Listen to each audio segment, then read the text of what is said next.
그리고 이제 이 분류본이라고 하는 의미가 있는데 이 분류본은 분류를 통해서 모아놓은 무리의 특징이 다른 무리와 구별되고 위에서 언급한 종속, 과목, 항공계를 우리는 분류본이라고 합니다. 그 다음에 이제 식물학자들이 동정한다라고 얘기를 하는데 동정한다라고 하는 의미는 분류본을 식별하고 그 이름을 밝혀내는 과정을 동정한다라고 얘기합니다. 그리고 이제 명명한다라고 하는 것은 분류본의 이름을 부여하는 걸 이제 명명한다라고 얘기합니다. 특히 이제 이 식물 명명 이제 이름을 부여하는 것, 여기 보면 이제 통성명이라고 되어 있는데 이 통성명은 다른 이름으로 향량명이라고 합니다. 향량명. 그리고 이제 이 학명 이제 학계에서 쓰는 이름. 여기 보시면 이제 학계에서 쓰는 이름이 이제 학명이라고 아까 제가 제일 처음에 언급드렸습니다. 근데 이제 일반적으로 저희들이 쓰는 이름 그게 이제 통성명입니다. 통성명, 향량명. 그래서 이제 일반적으로 여러분들은 식물을 부를 때 다 향량명, 통성명으로 부릅니다. 뭐 개나리, 여러분들이 아시는 거의 모든 식물 이름들은 다 통성명, 향량명이고. 그래서 여기 보시면 이제 통성명, 성명, 향량명 같은 경우에는 간단하고 외우기가 쉽고 일반인한테 친숙하고 흔히 식물의 특징을 잘 묘사하는 경우도 있고 단점은 한 식물의 이름이 언어와 지역에 따라 다르기도 한다. 정비가 되지 않았거든요. 보통 그 지방에서 그냥 부르는 이름이기 때문에 이번에 보시면 다른 식물이 같은 이름을 갖기도 합니다. 그럴 수밖에 없죠. 정비가 전혀 안 되어 있기 때문에 명명규약이 없습니다. 전전대무로 정비가 어렵고요. 학명 같은 경우에는 한 식물에는 하나의 이름만 있습니다. 그래서 쓰는 거죠, 저희들이. 그리고 이번에 보시면 로마자, 라틴어로 쓰기 때문에 세계적으로 통용될 수 있다. 그래서 앞에서도 얘기 드렸지만 여러분들이 공식적인 자리에서는 학명을 써야 됩니다. 그러면 이제 외국인도 다 알아듣는다는 얘기죠. 그게 동양인이든 서양인이든. 그리고 3번에 보시면 ICBM의 규정에 따라서 명명한다. 그래서 위에 통성명, 통명, 향량명 같은 경우에는 명명규약이 없는데 이 ICBM이 명명규약입니다. 좀 이따 밑에 나옵니다. 이 명명규약에 의해서 명명하기 때문에 일관성이 있습니다. 그리고 이제 이름 속에 식물에 대한 정보나 특별한 의미를 내포하는 경우가 있습니다. 그 라틴어 같은 경우에도 그냥 생뚱맞게 만들어내는 게 아니고 일정 정도의 의미를 포함하기 때문에 그 라틴어를 잘 알면은 그 식물의 특징을 이해할 수 있다. 근데 아닌 경우도 많습니다. 정정하기도 학명의 이제 단점은 이름이 길고 발음하거나 기억하기가 힘들다라고 되어 있습니다. 제가 학명을 적으라고 시험을 내지는 않습니다. 여러분한테.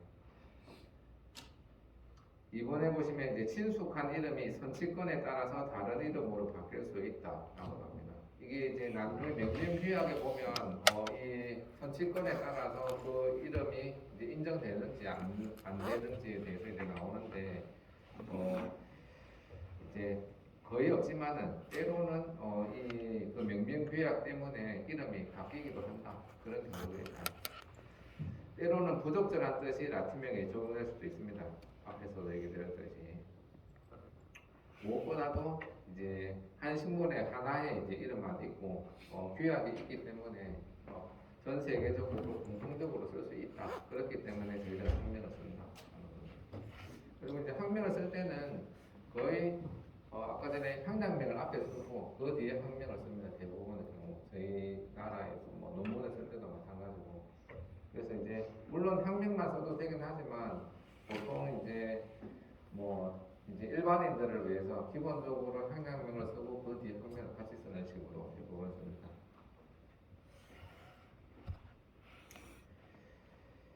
여기 보시면 이제 명명규약이 있습니다. 이 식물 명명은 스웨덴의 식물학자 린네가 제창한 이명법을 씁니다. 이 식물 명명규약은 동물 명명규약과는 별도로 이제 정해져 있습니다. 그래서 식물 명명규약도 있고 동물 명명규약도 있습니다. 이 명명의 적용은 명명 기준에 따라서 결정한다고 얘기 드렸고 분류본의 명명은 출판의 선칙권에 따른다. 이 분류본을 이제 명명하는 것은 출판이 됐나 안 됐나에 이제 로 본다라고 하는 거죠. 그래서 어떤 식물학자가 같은 식물을 동시에 발견할 수도 있거든요. 근데 누구 걸 인정해 줄 거냐? 라고 하면은 출판은 먼저 하는 사람이 인정해 준다. 하면 됐습니다. 각 분류군의 오르 이름을 하나고요. 학명은 라틴어로 맞습니다. 식물 명명 구약은 특별한 제한이 어느 날 소금력이 있다. 앞에 게 다 바뀐다는 뜻입니다. 뒤에 딱 정해지면 앞에 게 다 바뀝니다. 4번에 보시면 이제 국제식물학회의 규정에 따라서 식물군의 이름을 공적으로 결정하는 일을 식물명명이라고 하고 그 성문화된 규정을 국제식물명명규약 여기 ICBN 위에서 좀 여기 ICBN입니다. 그래서 이 ICBN이 식물명명규약입니다. 또 이 식물명명규약의 이제 중요한 내용을 이제 보시면은 종 이상의 분류군의 일명령 한 단어라고 합니다. 한 단어. 아까 ACAE, ALES가 붙어있는 한 단어입니다. 근데 이제 이 종명은 이명법을 쓴다. 두 단어라는 뜻입니다. 두 단어. 그래서 이 종명은 속명, 종소명. 만약에 이 나오는 명명자가 들어가면 다시는 세 단어거든요. 근데 이 명명자는 안 써도 된다. 반드시 들어가야 될 거는 두 단어다. 속명과 종소명. 그래서 종명은 속명과 종소명으로 이루어져 있다. 제가 얘기 드렸듯이 종명에는 이미 속명이 들어있다. 얘기 드려서 또 속명이. 다시 한 번 더 보면은 이 마왕, 이제 초마왕, 향량명이죠. 속명, 향량명입니다. 에페드라, 시니카, 스타프. 얘가 이제 우리가 얘기하는 학명입니다. 근데 이 에페드라, 속명이고, 시니카, 종소명이고, 스타프, 명명자입니다. 명명자는 뭐 눈치채셨겠지만 이 식물을 처음 발견해서 이름을 지은 사람이 명명자입니다. 명명자. 그래서 이제 식물학자들은 새로운 식물을 발견한 걸 굉장히 큰 영광으로 생각합니다. 자기 이름이 평생 남기 때문이거든요. 자기 이름이 뒤에 남습니다. 그렇지만 어쨌든 얘기 드렸듯이 종명 같은 경우에는 기본적으로는 두 단어는 반드시 들어가야 된다. 그게 속명과 이제 종소명이라고 하는 거죠. 그래서 이제 중마왕도 마찬가지입니다. 이게 향량명이고 에페드라, 인터메디아. 이제 에페드라가 속명이고 인터메디아가 종소명입니다. 그리고 슈랭크, 에트, CA, 메이라고 하는 이 부분이 이제 명명자고요. 뭔가 좀 이상하지 않습니까? 얘는 두 사람이거든요, 두 사람. 그래서 이제 명명 좀 이따 명명규약의 다른 부분에 보면은 두 사람인 경우에는 이렇게 쓴다라고 하는 내용이 나옵니다. 그다음에 이제 목적망도 마찬가지로 이게 향량명이고 에페드라가 속명, 에키세피나가 종소명, 공개가 사람의 이름입니다. 명명자. 그래서 이제 이렇게 구성이 되어 있는 거죠. 다시 한번 보면은 종명은 이명법, 속명과 종소명으로 이루어져 있다. 두 번째 나오는 게 종소명입니다. 속명은 당연히 같을 수가 있거든요. 근데 종소명은 같은 경우가 있습니다. 종소명은 다 다르다라고 보시면 됩니다. 그래서 이제 사람의 성씨와 이름하고 비슷합니다. 앞에 성씨, 박석, 김 뭐 그런 식으로 성은 속명에 해당되는 거고 워낙 사람들이 많기 때문에 이름이 중복되긴 하지만 기본적으로 이름은 조금 다른 경우가 많거든요. 그런 것처럼 그렇습니다. 그리고 이제 종명에는 속명과 종소명은 이탈릭체나 밑줄을 그립니다. 이탈릭체는 뭐죠? 기울여서 쓰는 거죠. 기울여서 쓰는 걸 이탈릭체라고 합니다. 그래서 속명과 종소명은 이탈릭체 한번 확인해 보죠. 여기 보시면은 기울어져 있죠. 이 부분이 기울어져 있습니다. 그래서 이제 기울여 쓰기 힘들면 줄을 끄면 된다라는 거고요. 그리고 이제 여기 명명자를 미리 보면은 안 기울어져 있죠. 얘는 그냥 정자체입니다. 안 기울어져 있습니다.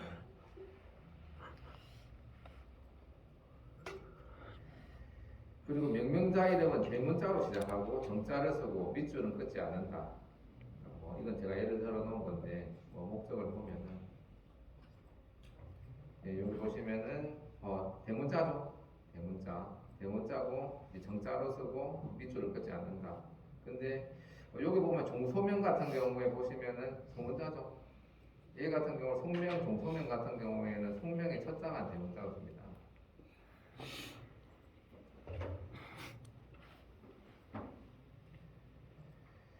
그 다음에 이제 6번에 보시면 종분류군 이하의 표기는 종명과 함께 계급의 순서대로 쓴다. 종분류군 이하에는 위에서 이제 보셨겠지만은 아종과 변종과 품종이 있거든요. 주로 변종과 품종이 많습니다. 근데 여기 보시면 변종 같은 경우에는 요게 VAR 점 요게 보시면 바리에투스를 써야 되지만 길기 때문에 줄여서 VAR 점으로 쓰고요. 품종 같은 경우에는 포르마라고 써야 되는데 FOR 점으로 씁니다. 그래서 학명에 FOR 점이나 VAR 점이 보인다. 그러면 변종 품종이구나 라고 하는 걸 알 수가 있습니다. 생각보다 변종 품종이 많습니다. 변종 품종이. 그래서 종분류군 이하라고 얘기하는 것은 굉장히 비슷합니다. 약간 변한 거거든요. 약간. 그래서 그리고 뭐 인공적으로 약간 변성을 줬다. 안 그러면 자연적으로 약간 변했다. 그 정도기 때문에 변종 품종 단계도 굉장히 식물이 비슷합니다.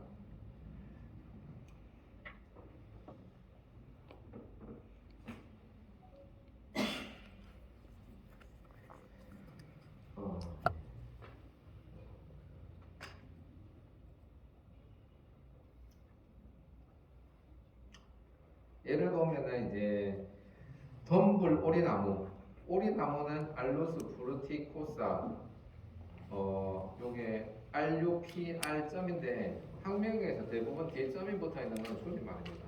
그래서 사람 이름도 이제 줄임말이 되기 때문에. 그리고 그 뒤에 보시면 VAR 점 만슈리카 폴이라고 되어 있습니다. 그래서 이제 요걸 해석을 해보나라고 하면은 원래 알루스 프루티코사라고 하는 식물이 있었던 겁니다. 근데 얘가 환경적인 요인에 의해서 변종으로 된 겁니다. 약간 변된 거죠. 근데 그걸 누가 이 식물을 처음 발견한 사람은 RUPR점입니다. 이 식물을 처음 발견한 사람은 근데 변종을 처음 발견한 사람은 폴이죠. 폴이 변종을 발견한 겁니다. 그래서 학명을 얘는 변종이기 때문에 VAR.점 만슈리카. 이건 뭐겠습니까? 이거는 속명이겠습니까? 종소명이겠습니까? 종소명. 얘는 종소명입니다. 종소명. 속명은 당연히 요거죠. 기본적으로 변종, 품종은 속이 변하지 않습니다. 굉장히 적게 변했기 때문에 속이 똑같거든요. 근데 이제 어쨌든 다른 걸 표기를 해야 되기 때문에 종소명만 다르게 이렇게 이름을 표기하는 겁니다. 그래서 이 식물을 처음 발견한 사람은 이 사람. 그 다음에 변종의 식물을 처음 발견한 사람은 이 사람인 겁니다. 그래서 이걸 우리는 향락명으로는 덤불 오리나무라고 이제 한 거고, 여기 보시면 변종 다음에 이제 품종 FOR점이 있습니다. FOR점. 품종이구나. 변종에서 한 단계 더 나아가서 이제 품종까지 이제 변한 겁니다. 그래서 여기 보시면 여기까지 똑같고요. 그 다음에 이건 누가 발견한? TD라고 하는 사람이 이 털 만조오리 나무라고 하는 품종을 처음 발견하고 이름을 지은 거죠. 그래서 이제 FOR점을 쓰고 그 뒤에 이제 종소명인 부베센저라고 하는 것을 붙인 겁니다. 그래서 이렇게 한 학명이 굉장히 길고, 뭐 짐작하시겠지만은 아마 털이 더 있을 겁니다. 털이 길거나 털이 있거나 이 정도 이제 변화였다라고 하는 일반적으로 변종 품종에서. 그래서 여러분들이 나중에 본초와 교과서를 보면은 VAR.점, FOR.점 생각보다 많거든요. 한번 볼까요? 찾아볼까요? 있으려나? 확인을 안 해봤는데 제가 있었던 게 있거든요. 이 뒤에는 없을 거고요. 여기 벌써 나오나요? VAR.점. 여기 이제 자소엽이라고 하는 이제 기원 신분인 자조기 같은 경우에는 페릴라 프레테센즈의 변종을 우리는 약자로 쓸 수 있는 거죠. 그게 이제 여기 보면 VAR.점 종소명, 이걸 처음 발견한 사람은 푸도. 요게 페릴라 프레테센즈라고 하는 걸 처음 발견한 사람은 요게 사실은 브리튼입니다. 브리튼. 근데 이 앞에는 빼놨어요. 이제 맹맹가는 생각할 수도 있기 때문에. 그래서 이것도 또 변종이 보이지 않습니까? 변종이. 그래서 생각보다 변종 품종은 이제 학명에서 자주 나오는 이제 내용입니다. 그렇고요. 그 다음에 학명의 변경에 대해서 보겠습니다. ICBM 규약, 식물 맹병 규약이었죠. 이 규약으로 강력하게 규제한다. 기본적으로는 이제 변경이 거의 잘 안 됩니다. 불가피하게 식물의 이름을 바꿔야 할 경우는 이 규약에 식물 명명 규약에 비추어서 옳게 사용되고 있지 않은 이름을 발견했을 때 당연히 고쳐야 되겠죠. 분류군의 통합, 분리, 이전 등의 분류학적인 변화가 생겼을 때 끊임없이 이 식물학 계통도 계속 이렇게 발전을 하거든요. 연구하면서. 3번에 보시면 어떤 분류군의 이름이 다른 분류군의 이름으로 잘못 부여된 사실을 알아냈을 때 워낙 많은 식물들이 있기 때문에 같은 식물임에도 불구하고 학명이 다르게 들어간 걸 뒤에 발견한 거예요. 그럼 이거 빼야 돼. 고쳐야 되겠네. 그런 식으로 되는 겁니다. 그 다음에 6번에 보시면은 명명자에 대해서 이제 얘기를 합니다. 명명자가 두 명인 경우에는 and 또는 at로 연결한다. 아까 전에 이제 마왕에서 나오셨지 않습니까? and와 at, 명명자가 두 명인 경우. 이런 경우 굉장히 많습니다. 여기 보시면 마왕 같은 경우에는 중마왕의 슈랭크와 CA메이 두 사람입니다. 그래서 여기 보시면 at로 연결됐거든요. at로. 그래서 두 사람이라고 하는 걸 알 수가 있습니다.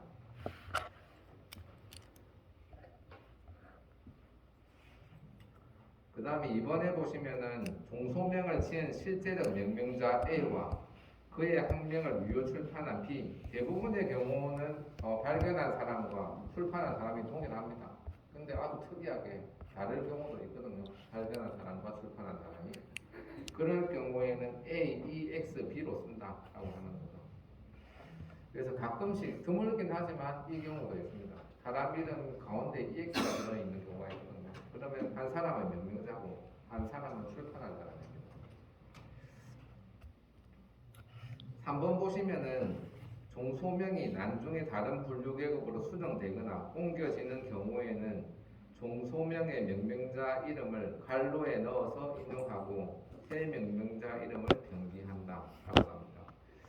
말이 어렵긴 하지만 이거는 이제 뭐냐 하면은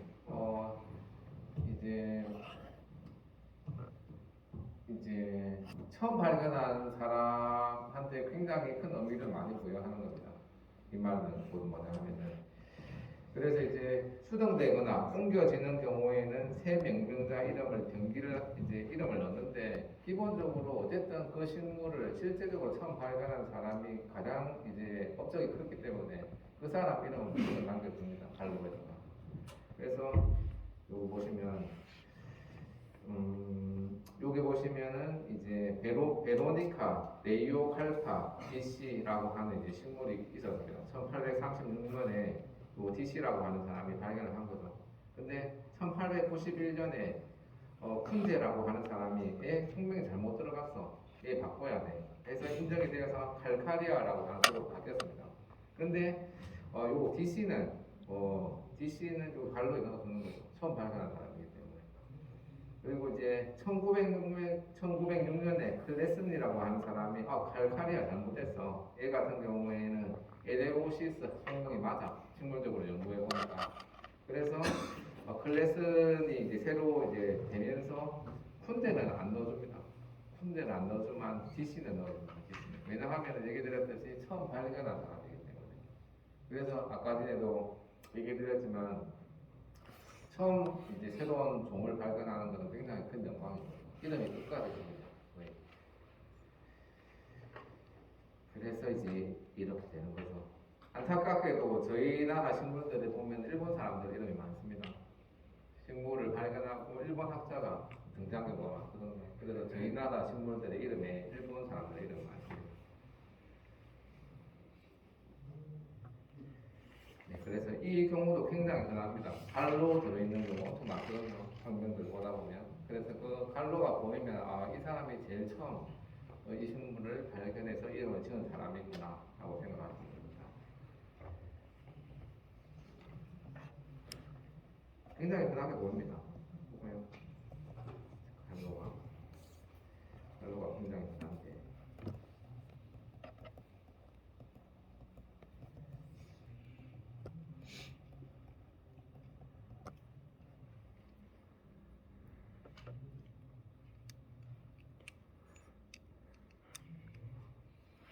X는 보이고요.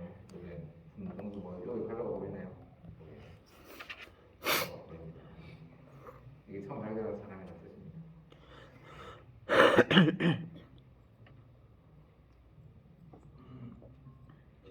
그리고 이제 얘기 드렸듯이 종이 가장 중요합니다. 종이.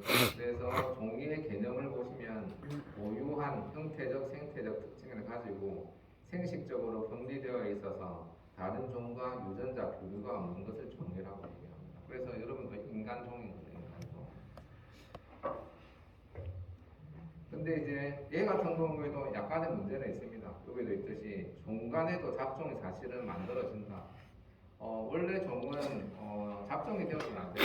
종은 그냥 계속 이렇게 쭉 종 자체를 이제 유지가 돼야 되는데 종 간에도 잡종이 생긴다. 그런 뜻이죠. 그렇게 잡종이 생길 때 이렇게 점진적으로 형성이 되는 경우가 많습니다. 여기 보시면 종이 형성될 수 있는 이유는 한 집단이 갖는 유전적 다양성이 어떤 지역의 환경 요인에 적응하면서 발전적 단계를 밟는다고 생각하기 때문이다. 하고 이렇게 나오는데 결국에는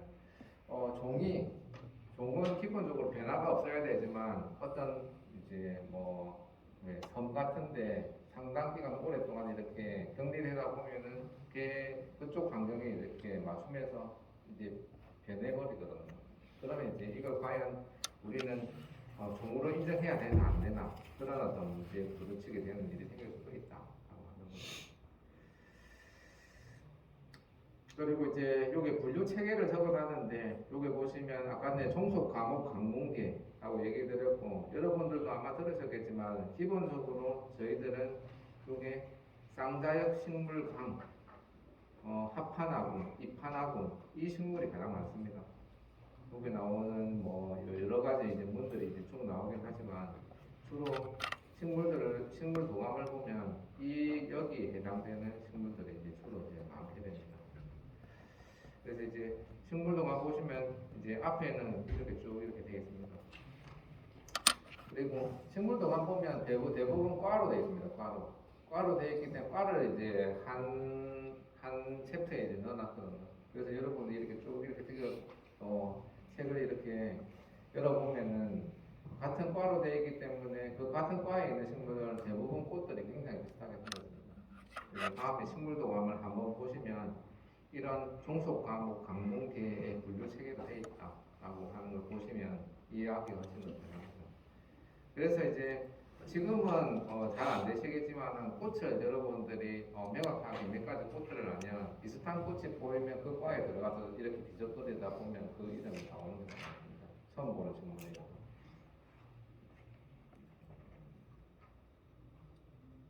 기본적인 이 정도만 아시면 저는 충분하리라 생각합니다. 그러면은 아마 요 뒤에 약재 이름에 나오는 기원에 나오는 여러 가지 식물들은 여러분들이 조금 전에 보여준 그 자료를 보면은 충분히 다 이해가 되리라 생각합니다. 됐고요. 악명은 이 정도로 하고 시간이 너무 많이 갔네요. 일단은 그러면 이제 본격적으로 해야죠. 해표약 한번 보고 해표약 간단하게 이제부터 이제 본 내용입니다. 해표약. 제가 원래 이거 한자를 다루지 않습니다. 그리고 이제 이 교과서에 있는 내용도 그냥 부분 중요한 부분만 있거든요. 근데 오늘은 첫 시간이고 여러분들이 용어에 어느 정도 익숙해질 필요는 있으니까 일단은 천천히 한번 읽어보겠습니다. 해표약 같은 경우에는 이제 풀해지 않습니까? 표에 있는 사기를 풀어준다. 해표약입니다. 표보에 있는 사기를 풀어준다. 그게 이제 해표약이고요. 가장 쉽게는 감기죠. 감기. 표부에 한사가 들어와 있는 걸 우리는 감기라고 하기 때문에 쉽게 이해한다라고 하면 감기약 정도로 이해할 수 있습니다. 첫 번째 줄에 보면 표부에 있는 사기를 발산해서 표증을 해제, 풀어주는 주된 작용이 있는 약을 해표약이라고 한다. 대부분 신산 발표, 매운맛으로 이제 발산시킨다. 흩을 산다죠. 매운맛으로 흩어서 표부에 있는 사기를 꽂힌다라는 그런 뜻입니다. 그래서 실제로 이제 해표약에 있는 많은 약들이 향기가 있거나 매운 경우가 많습니다. 그리고 약재 자체가 경량승부합니다. 경량승부. 가벼울 경자죠. 떨칠 약자고 오를 승자, 떨고자입니다. 그래서 표부에 있는 사기를 이렇게 밖으로 내몰아내야 되기 때문에 약재들이 대부분 가볍고 떨치는 성격이 강하고 올리는 성질이 강하고 약들이 주로 뜨는 성질들입니다. 이런 약물로 구성되어 있고 주로 아까 전에도 얘기 드렸지만 폐경과 방광경으로 들어갑니다. 방광경은 아시겠지만은 배우셨네요. 방광경 같은 경우에는 주로 이제 등판이 맞았습니까? 등판의 표고, 그 다음에 머리 아주 넓은 면적. 그래서 보통 이제 등 쪽으로 들어오는 한사 같은 경우에도 이제 몰아내야지 감기 치료 같은 데 도움이 되기 때문에 폐경과 방광경이 주로 많이 들어갑니다. 그리고 이제 기표, 이 기자는 살기자죠, 살기자. 기와 표에 이제 치우쳐서 움직여서 발한 땀을 내는 것을 촉진시키고 주로 땀을 내어서 표부에 있는 사기를 많이 보냅니다. 그래서 한출시키기 때문에 표부에 있는 사기를 풀어주는 작용이 있어서 초기에 표증을 치유하고 질병의 전변을 방지하는 역할을 한다. 전변이라고 얘기하는 것은 이제 바뀌는 거죠. 그래서 감기를 빨리 치료하지 않으면 한쪽으로 들어가서 다른 병증으로 변하거든요. 그러기 전에 낫게 한다. 그런 걸 방지한다라고 되어 있습니다. 이 이론적 근거는 소문 음양응상대론에 있는 기재 피자, 한이 발지, 인기경이 양지라고 하는 이제 근거로 이렇게 한다. 해석을 해보면 그 사기가 피부에 있는 것은 한이 발지, 땀을 내어서 떨친다 라고 되어 있고요. 위에 이제 나와 있는 이것도 경량승부한다. 그 가벼운 것으로 인해서 떨친다. 라고 이렇게 했습니다. 그리고 이제 이게 주로 우리가 이 해표약을 쓸 경우죠. 외감표증. 외감이라고 하는 것 자체가 밖에서 침범했다. 그런 것이거든요. 밖에서 침범했다. 외감병사가 기표를 침범해서 나타나는 우한, 발열, 두통, 신통, 무한 혹은 유한, 맥부하는 증상에 응용된다.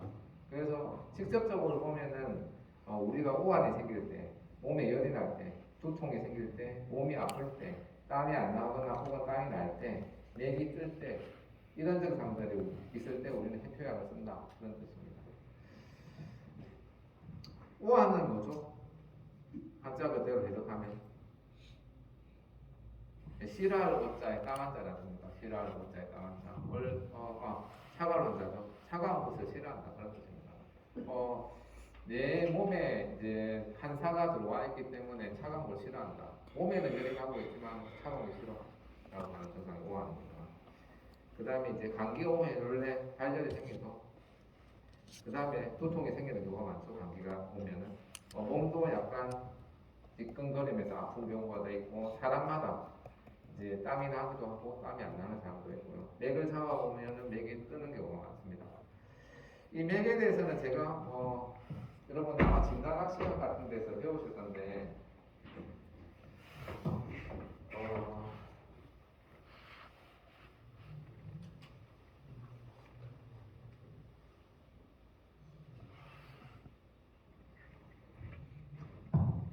맥은 아시겠지만은 저는 여러분들이 약을 본과 형태부터 써도 괜찮다 생각합니다. 여러분 뭐 당연히 아직까지 한 번도 안 써보셨겠지만은 저는 일찍 쓸수록 좋다라고 하는 생각입니다. 근데 이제 물론 알고 쓰면은 좀 뭐 부담이 덜 하겠지만은 약을 일단 쓰면은 동기부여가 충분히 된다. 자기가 마침 선배들한테 잘 물어보거나 책을 잘 찾아봐서 자기가 먹거나 남이 먹었을 때 잘 나왔을 때 정말 되는구나 생각할 수도 있고 혹시나 안 나오면은 공부를 더 해야 되겠구나. 근데 그냥 아무 생각 없이 쭉 흘러가는 것보다는 써보시는 게 훨씬 더 낫습니다. 그리고 이제 조금만 찾아보시면 약을 쓰기 그렇게 어렵지 않습니다. 한의대생 같은 경우 여러 가지 루트가 많기 때문에 그래서 저는 지금 당장이라도 써도 상관없다라고 생각합니다. 일찍 써볼수록 좋다. 공부하는데 굉장히 많은 동기부여가 됩니다. 처방을 써보면. 그리고 이제 이제 이 맥 같은 경우에는 자기 맥을 잡을 때는 일반적으로 이렇게 돌려서 잡습니다. 자기 맥을 잡을 때 이렇게 잡습니다. 이제 요부에 있죠, 요부에. 그래서 자기 맥을 잡을 때 이렇게 잡습니다. 이렇게. 남의 맥을 잡을 때는 이렇게 잡죠. 남의 맥을 잡을 때 이렇게. 자기 맥을 잡을 때는 이렇게 잡습니다. 이렇게. 그래서 이제 일단은 이제 맥이 진짜 뛰는지 안 뛰는지는 한번 잡아보십시오, 여러분이. 맥이 뛰는지 안 뛰는지는. 입니까? 자기 맥을 한번 잡아보십시오. 한 번도 안 잡아봤습니다. 이 손가락 쪽입니다. 이 손가락 쪽. 이 손가락 쪽에 있습니다. 이게 여기입니다. 여기. 이쪽 손목 부위에 있습니다. 여기에. 이 뛰죠? 혹시나 그런 사람은 있습니다. 가끔씩 돌아간 사람이 있어요. 돌아간 사람이. 근데 그거는 뭐 100명 중에 한 2명 정도가 그렇고 일반적으로는 그 자리에 있습니다.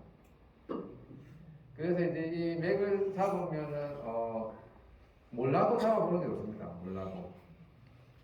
몰라도 잡아보는 게 좋습니다. 왜 저희들이 있지 않습니까? 이제 운전을 할 때 여러분들이 면허 시험을 보고 나서 운전을 못 하지 않습니까? 그렇지만 일단 운전을 해봐야지 운전이 되지 않습니까? 100분 모르지만 잡아봐야지 그 기회입니다. 그래서 이제 이 맥을 잡아보면 느껴지는 게 이제 자기 맥을 잡아보고 혹시나 이제 시간이 돼서 다른 사람 맥을 잡아보면은 맥의 세기가 다르거든요. 아, 이 사람 세네? 나는 좀 약하구나. 라고 하는 것도 알 수가 있고요. 그 다음에 맥이 빠르게 느껴집니다. 일반적으로 맥은 1분에 72회 정도가 나와야 되거든요. 근데 이제 80회, 90회 정도 이제 올라가다가 맥이 정말 빠르고, 그리고 이제 어떤 경우에 맥이 정말로 느리구나 라고 하는 것도 알 수가 있고, 그 다음에 여기 나와 있는 맥이 끈다, 심한다 라고 하는 게 이제 느껴지는데, 그게 이제 이겁니다. 일반적으로 이제 맥을 이제 깊이로 잡아봤을 때, 깊이라고 얘기하는 건 살짝 뗐을 때, 그 다음에 손가락을 좀 더 세게 눌렀을 때, 더 세게 눌렀을 때, 더 세게 누르면 맥이 안 뛰거든요. 이제 안 뛸 때까지도 이제 누르고 다시 이제 살짝 빼면서 다시 올라오면 됩니다. 그래서 맥을 이제 살짝 잡았을 때 맥이 약하게 됩니다. 당연히 조금 더 내려가면 제일 세게 뛰는 부위가 있거든요. 맥이 제일 잘 느껴지는 부위. 그거보다 조금 더 내려가면 당연히 또 맥이 좀 덜 뜁니다. 더 내려가면 맥이 안 뛰죠. 반응이 눌렀기 때문에. 그래서 이제 이 지점 맥이 제일 세게 뛰는 부위가 중간 지점이라고 생각하시면 되고, 그보다 더 내려가면 이제 심풍, 그보다 위로 올라오면 이제 그게 흔히 얘기하는 표부입니다. 표부. 근데 여러분들이 감기가 든 상태에서 맥을 살짝 잡아보면은 감기가 들었을 때는 이쪽 부위가 세게 됩니다. 평상시보다 훨씬 더. 그래서 이제 평상시에는 이 정도만 나와야 될 맥이 이렇게 됩니다. 이게 우리가 얘기하는 부맥입니다. 부맥. 맥이 떴다. 이렇게 되면은 감기일까? 라고 하는 걸 충분히 짐작해 볼 수가 있고, 위에서 얘기했던 것처럼 우한, 두통, 발열, 신통이 생긴다. 그러면 감기죠. 맥도 이렇게 나오고 증상도 이렇게 나오면 감기구나. 그러면 여기서 얘기했던 페페약을 먹어야 감기가 나는구나 라고 생각해 볼 수 있는 겁니다. 그래서 이제 맥부라고 얘기하면서는 이제 이런 걸 우리는 맥부라고 맥이 끈다. 그 다음에 여기 보시면은 약의 성질에 따라서, 약성은 앞에 성미에서 약이 찬지 따뜻한지가 약성이거든요. 찬지 따뜻한지가. 그래서 약이 찬 건지 따뜻한 건지에 따라서 발산풍한약과 발산풍열약으로 구분한다. 그래서 교과서에 보면은 발산풍한약이 이제 1챕터고요. 발산풍열약이 2챕터입니다. 2챕터. 이렇게 구분하기 때문에 이제 표증을 풍한과 풍열로 구분해서 사용한다. 풍한에 쓰는 약들이 모여져 있는 곳은 발산풍한약이고, 풍한을 발산시키는 약. 그 다음에 풍열을 이제 없애는 약은 발산풍열약입니다. 풍열을 발산시키는 약이 발산풍열약이거든요.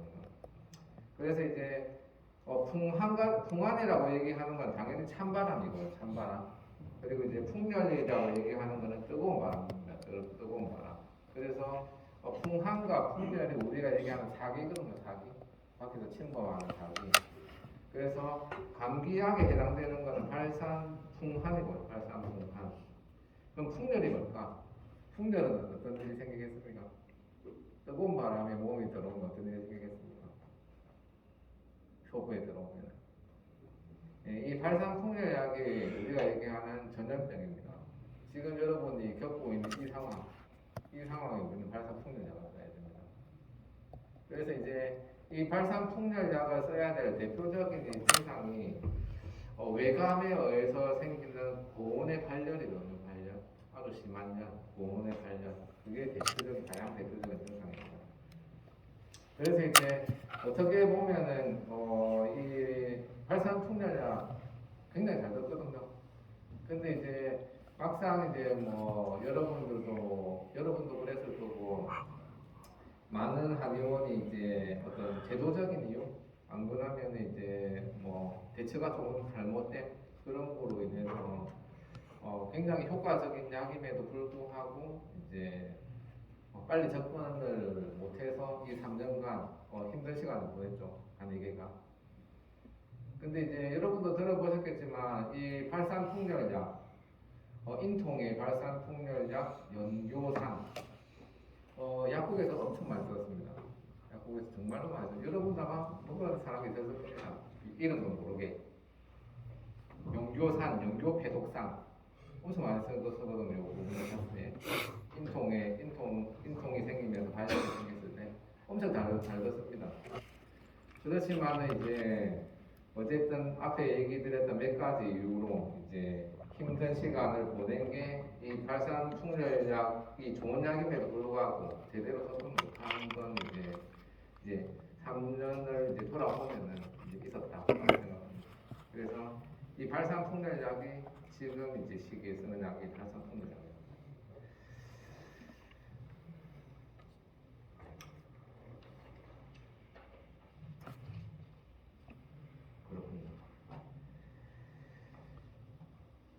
조금 더 남아있고 이거 해야 되기 때문에 오늘은 이 정도만 하고 마치겠습니다.